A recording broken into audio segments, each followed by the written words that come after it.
Love who you really are, like really who she is underneath. Do you honor that little girl inside?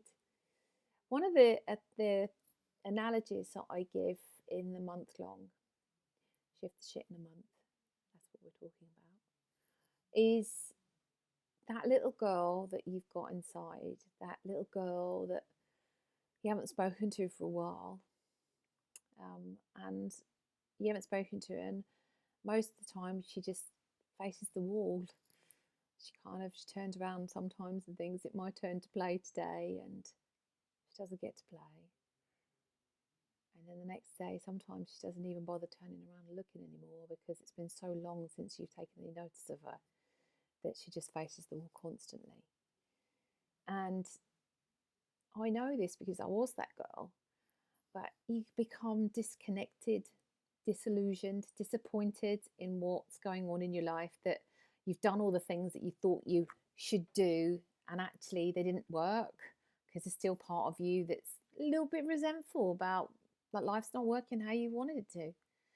And over the years, working with people to create a life that they really want and love who they are, because we kind of don't get a life we want and then we end up like getting a bit pissed off with who we are.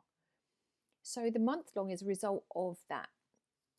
We go through a journey of looking at, we start off in kind of opening your can of worms. We explore all areas of your life and kind of put it all out on the table, all the bits that you've been avoiding, all the bits that you kind of just do really good in one area, so it kind of shines the light over there so we don't look over in that murky corner of your life. We look at everything, and it does become a little bit overwhelming because you think, my God, there's a lot to do. But it's a journey this month long. So every week we talk for it. We have a training for an hour, and then we have a question and answers in the live sessions. And we go through that first week of unearthing everything. And then the next week we'll learn how to declutter in our mind as well as our physical space. And that's a huge lesson in learning that we're not our stuff, we're not our thoughts, or we're not our things. We're underneath all of that. And then once we got past that, we kind of learn to love, who are you? And are you having fun with being who you are? And are you being kind to who you are? And then after that, we look at how we then take all of those things. Remember, it's a journey, and we've got lessons as we go through it into the fourth part of it, which is being more intentional rather than living in hope in our life.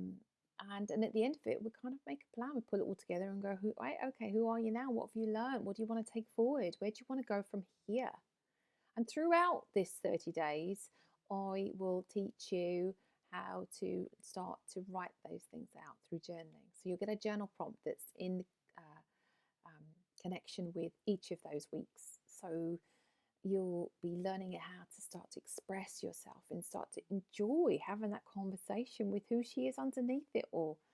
Because, God, we kind of get so disconnected because life becomes so important and so serious that we forget. So come and join me. This time we start on the 4th of March. The cart finishes on the 1st of March, I think. And I'd love you to join me.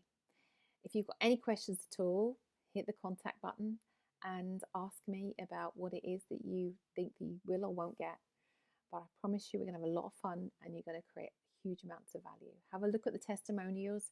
Have a look to see not just what I think you're going to get, to see what other people have already got from this amazing month long. And, you know, by the 4th of April, we will